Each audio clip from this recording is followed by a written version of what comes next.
नमस्कार। माझे मनोगत इस उपक्रम में आप सबका स्वागत है। हम भगवान शंकराचार्य जी रचित भज गोविंदम इस ग्रंथ का पाठ कर रहे हैं, इस ग्रंथ का अभ्यास कर रहे हैं। पहले मंगलाचरण। शंकरं शंकराचार्यं केशवं बादरायणं सूत्रभाष्यकृतौ वन्दे भगवन्तौ पुनः पुनः। 21वां श्लोक। पुनरपि जननं पुनरपि मरणं पुनरपि जननी जठरे शयनम् इह संसारे बहुदुस्तारे कृपया पारे पाहि मुरारे भज गोविन्दं गोविन्दं भज मूढ़मते। इसका अर्थ देखेंगे। बार बार जन्म लेना और बार बार मरना, माँ के गर्भ में बार बार आना, ऐसा है संसार का यह दुस्तर प्रभाव। हे मुरारे, हे मूर नामक राक्षस को मारने वाले, अपनी अनंत दया से मेरा उद्धार करो और गोविंद को भजो, गोविंद को भजो, गोविंद को भजो।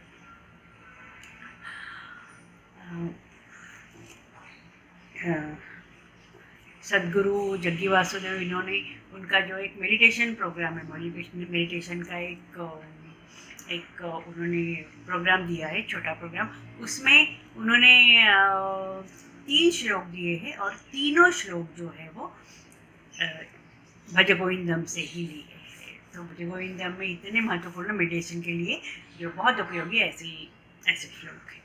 तो पहला तो है कि सत्संगत्वे निस्संगत्वं, निस्संगत्वे निर्मोहत्वं, निर्मोहत्वे निश्चलतत्वं, निश्चलतत्वे जीवन्मुक्तिः। दूसरा है योगरतो वा भोगरतो वा संगरतो वा संगविहीनः, यस्य ब्रह्मणि रमते चित्तं नंदति नंदति नंदतेव। और ये जो तीसरा श्लोक है वो ये है, पुनरपि जननं पुनरपि मरणं पुनरपि जननी जठरे शयनम् इह संसारे बहुदुस्तारे कृपया पारे पाहि मुरारे। ये 3 श्लोक जो कि मेडिटेशन में बहुत हमारे मन को एक ऊंचे स्तर पे लेके जाते हैं। ये 3 श्लोक। अब ये श्लोक है वो कहाँ, किसने कहा है इसके बारे में वहाँ यहाँ कुछ मेंशन नहीं है, लेकिन शंकराचार्य जी के जो शिष्य है उनमें से एक शिष्य ने ये बोला है, उसका नाम यहाँ दिया गया है।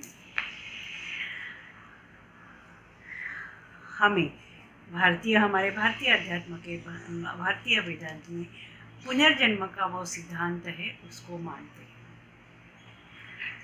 कहा जाता है कि अध्यात्म में कहा जाता है कि हम जो अभी ये मनुष्य जन्म है वो हमारे पिछले बहुत सारे जन्मों का जो लास्ट जो है, उसको क्या कहते हैं, लास्ट डेस्टिनेशन, वो है मनुष्य जन्म। कहा है कि पूरी जो योनियाँ मतलब उसमें पेड़ पौधे आ गए, उसमें एनिमल्स आ गए, उसमें जीव जंतु आ गए, जितने भी जीव जंतु हैं, जितने भी पेड़ पौधे हैं, वो सब योनियाँ हैं। और कहा गया है कि 84 लाख 84 लाख योनि, और वो 84 लाख योनि जो है वो उसके बाद ये हमें मनुष्य जन्म मिलता है। और ये मनुष्य जन्म के लिए देव देवता असुर सब लोग उसके लिए इच्छा करते हैं। क्योंकि जो मोक्ष जो है, वो ब्रह्म ज्ञान है, वो सिर्फ मनुष्य जन्म में ही मिलता है। इसके लिए मनुष्य जन्म का बहुत ही महत्व दिया है, बहुत ही महत्व दिया। शंकराचार्य जी के ही विवेक चूड़ामणि में मनुष्य जन्म के लिए बहुत अच्छा कहा है कि जो सैकड़ों जीव जंतु है, उस जीव जंतु में मनुष्य जन्म सर्वश्रेष्ठ है। अभी यहाँ वही बात दोहराते हुए शंकराचार्य जी यहाँ कहते हैं कि जीव के लिए, ये जो हमारा जीव है, उसके लिए बार बार जन्म लेना पड़ता है। कभी वो जन्म जो है वो पशु का हो, कभी पक्षी का हो सकता है, कभी बहुत बड़े जानवर है उनका हो सकता है, या बहुत छोटी चींटी है उनका हो सकता है। अब ये अलग अलग प्रकार के जो जीव जंतु है, वो जीव जंतु कुछ तो ऐसे है कि हमें दिखते भी नहीं है। जो वायरस है, जो बैक्टीरिया है, वो हमें नेकेड आई से, ऐसे आँख से दिखते नहीं है। और कुछ जो जंतु है, जीव जंतु है, वो इतने बड़े हैं। अभी डायनासोर की बात कर लेते हैं, तो अभी तो उनका अस्तित्व नहीं है, लेकिन वो इतने बड़े हैं, इतने विशाल है। तो इतने सारे जीव जंतु का जन्म हमने लिया है, और उसके बाद हम इस मनुष्य जन्म में आए हैं। अब शंकराचार्य जी इसको कहते हैं कि पुनरपि जननम, पुनः जन्म लेना है। पुनः जन्म लेने के बाद पुनः मरणम, पुनरपि मरणम, पुनः दोबारा मतलब उसी जन्म में जन्म लेना है और मरना है, जन्म लेना है और मरना है। और ये जो पूरा साइकिल है, वो पूरा साइकिल चलते रहता है। और जन्म लेना है मतलब जन्म लेना है पुनरपि जननी जठरे शयनम, और जन्म लेना है मतलब वो माँ का जो गर्भ है, उसमें हमें जननी माँ जठरे, उनका जो गर्भ है उसमें, तो हमें गर्भ में शयनम, सोना है। अभी हर एक जीव जंतु का जो जन्म लेने का जो पीरियड है, वो जो कंसीव होता है, वहाँ से जन्म लेने का जो पीरियड है वो अलग अलग होता है। तो मनुष्य जन्म ले तो 9 महीने हमें क्या करते हैं, वहाँ सोते ही हैं। जननी के, हमारे माँ के गर्भ में सोते हैं, तो इसलिए शयनम कहा है। जन्म लेना है, माँ के गर्भ में जाना है, सोना है और जन्म लेना है। यह संसारे बहु दुस्तारे, और ये जो संसार है वो यही उसका साइकिल है, यही उसका जो चक्कर है। और ये संसार का दुस्तर मतलब बहुत कठिन प्रभाव है। जन्म लेना मरना, जन्म लेना मरना, वो उसका संसार का प्रभाव है। और यहाँ पिछले श्लोक में भी शंकराचार्य जी ने मुरारी का नाम लिया था, श्री कृष्ण भगवान का नाम लिया था। यहाँ भी श्री कृष्ण भगवान का नाम लेके शंकराचार्य जी उसको प्रार्थना करते हैं, कृपया पारे पाहि मुरारे, हे मुरारे, तुमने मूर नाम का राक्षस का वध किया है, अब मेरी ऊपर अनंत दया करो और मेरा उद्धार करो। इसका मतलब है कि जो जन्म मरण का जो चक्र जो है वो यही समाप्त कर दो। शंकराचार्य जी अद्वैत वेदांत के बहुत ही बड़े, उनको Advaita Vedanta is the final goal for him. लेकिन बीच में या ये भज गोविंदम में उन्होंने थोड़ा सा भक्ति मार्ग अपना लिया है। भक्ति मार्ग अपना लिया है, इसके लिए उन्होंने बार बार कहा है, हर एक श्लोक की बात है कि भज गोविंदम, गोविंद मतलब उनके, या तो उनके गुरु का नाम गोविंद था, उनको भी जो गोविंद जो है श्री कृष्ण भगवान का नाम है, उनको भजो। और यहाँ उन्होंने श्री कृष्ण भगवान का एक दूसरा नाम जो है मुरारी, उसके बारे में कहा है कि वो जो मुरारी है, हे मुरारी मुझे मेरा उद्धार करो। अब यहाँ शंकराचार्य जी कहते हैं कि थोड़ा सा अलग तरह से जन्म मृत्यु और जठरे शयन उसका अलग तरीके से यहाँ वर्णन करते हैं। शंकराचार्य जी का ही एक स्तोत्र है, शिव अपराध स्तोत्र, शिव अपराध क्षमापन स्तोत्र। वहाँ शंकर भगवान शिव भगवान की या पूरी भगवान की, भगवान को अपराध जो किया है, जो मैंने अपराध किया है, जो जीव ने अपराध किया है, उसके लिए क्षमा मांगते हैं। बहुत सुंदर वर्णन है वहाँ कि जो गर्भ होता है, गर्भ वो जीव जो होता है वो गर्भ में जाता है और किस तरह उसको भयंकर यातना सहन करनी पड़ती है। यहाँ भी शंकराचार्य जी ने कहा है कि पुनः पुनः जन्म लेना कितना कष्टदायक है। जन्म कष्टदायक है, उसके बाद में मृत्यु भी कष्टदायक है। मृत्यु आने से पहले हमारी उम्र जो है, जो हमारी आयु जो है, उसकी जो अलग अलग जो एक अलग अलग वो स्थिति आती है, वो भी बहुत कष्टदायक है। मरने से पहले वृद्धावस्था आती है, वृद्धावस्था के साथ साथ बहुत सारी व्याधि व्यस्त, पहले श्लोकों में कहा है व्याधि आती है। उसके बाद में हमारे जो वो भी एक दुखदायक है। हमारे जो आसपास के रिलेटिव थे, हमारे दोस्त थे, वो सब हमको छोड़ के चले जाते हैं, वो भी बहुत दुखदायक है।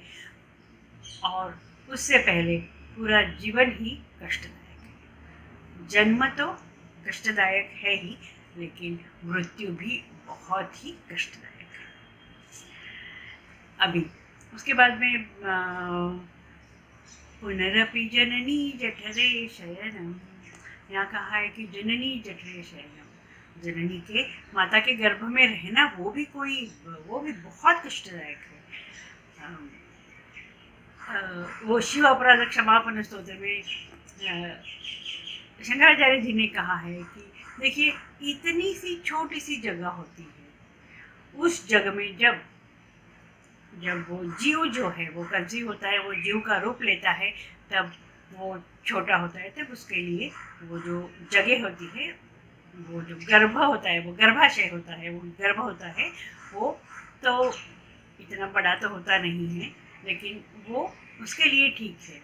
उसके बाद जो गर्भ जो है वो बढ़ता है, जैसे जैसे बढ़ता है वो उतनी ही जगह में उसको घूमना होता है, गोल गोल घूमना होता है, वहीं सोना पड़ता है, वहीं उसी में वो सब अपना खाता है, जो कुछ खाता है, कुछ पीता है, और वहीं उसको सोता है। जननी जठरे शयनम, वहीं सोता है। तो और जीव जो है, वो जीव जानता है, वो जीव जो है वो कष्ट को जानता है, लेकिन कुछ कर नहीं सकता। शिव अपराध क्षमापन स्तोत्र में बहुत सुंदर वर्णन किया है कि उसको खाने का या पीने का अपना कुछ चॉइस नहीं होता है। चॉइस होता भी है उसके पूर्व जन्म के स्मृति के अनुसार, लेकिन वो उसको ऑप्शन नहीं होता है। जो माता खाती है वो उसको खाना पड़ता है, जो माता पीती है वो उसको पीना पड़ता है।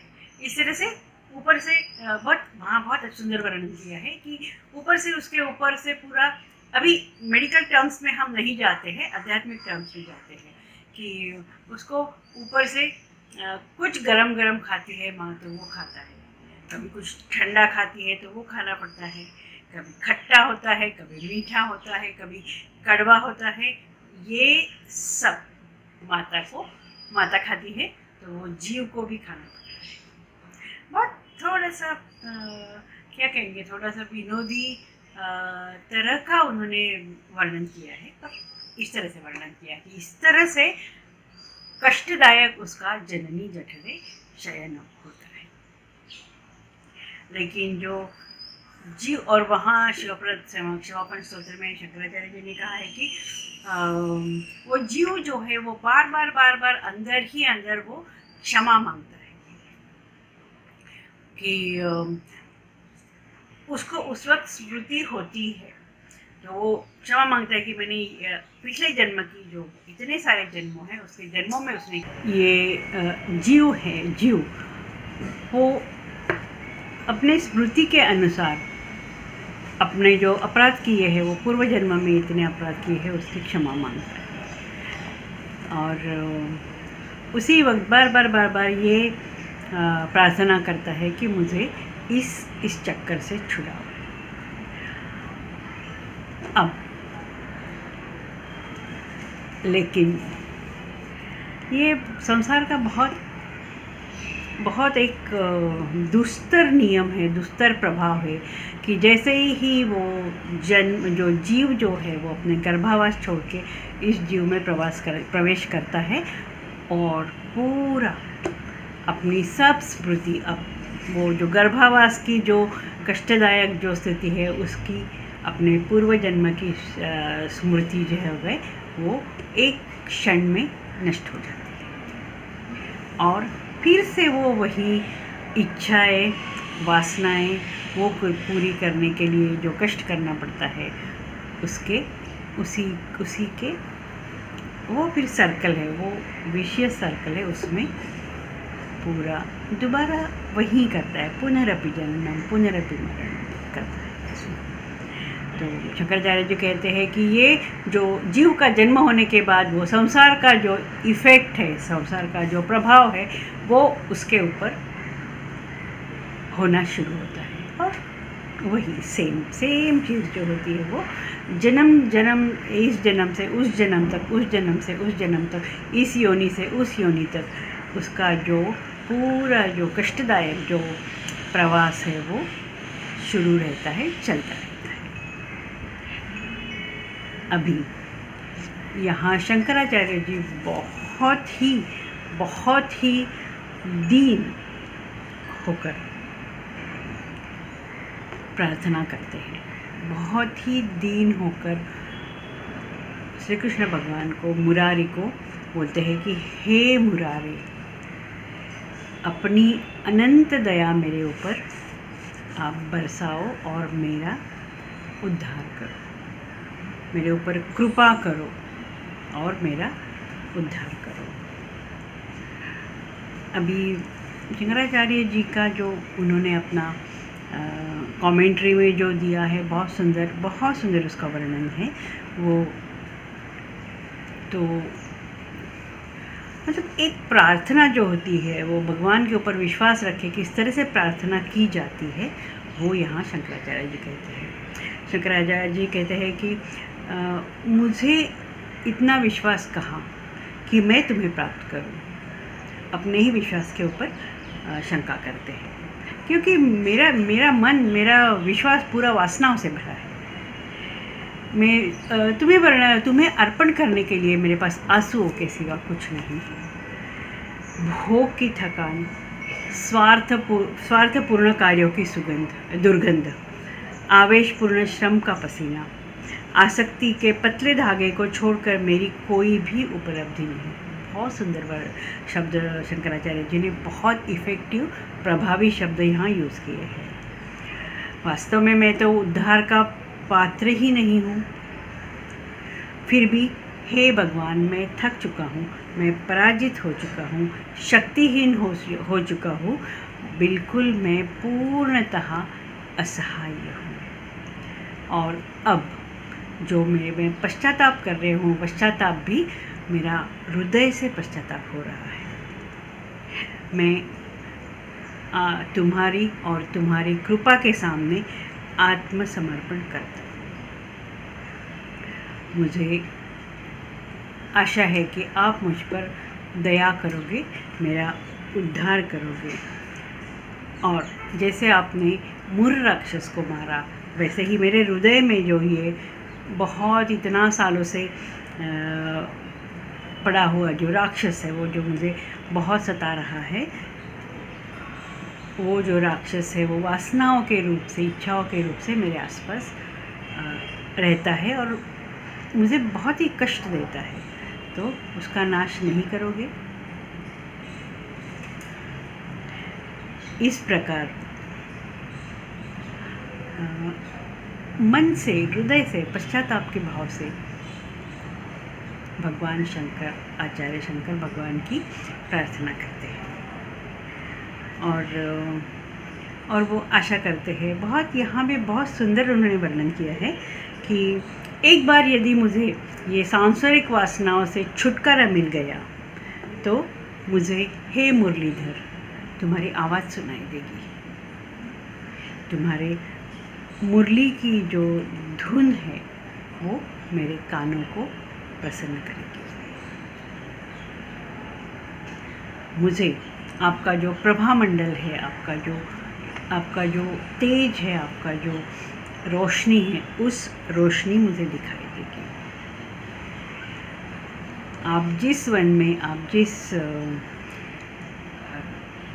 जिस पुष्पों के साथ, आप जब वृक्षों के साथ आप खेले, उस पुष्पों की माला की सुगंध मुझे मिलेगी। आपके हाथों से मुझे मक्खन जो है उसका मुझे स्वाद मिलेगा और आपके अनंत सहवास का, आपके दृढ़ आलिंगन का मुझे अनुभव हो सकेगा। इतनी सुंदर प्रार्थना शंकराचार्य जी के मुँह से सुनकर हम गदगद हो जाते हैं। शंकराचार्य जी की प्रार्थना है, ये हमारी भी प्रार्थना होनी चाहिए। हमारी भी प्रार्थना है, हे भगवान, मेरा उद्धार करो, मेरे ऊपर दया, अपनी दया दृष्टि, कृपा दृष्टि मुझ पर बरसाओ। आज हम यहीं रुकते हैं, अगले क्लास में अगला श्लोक।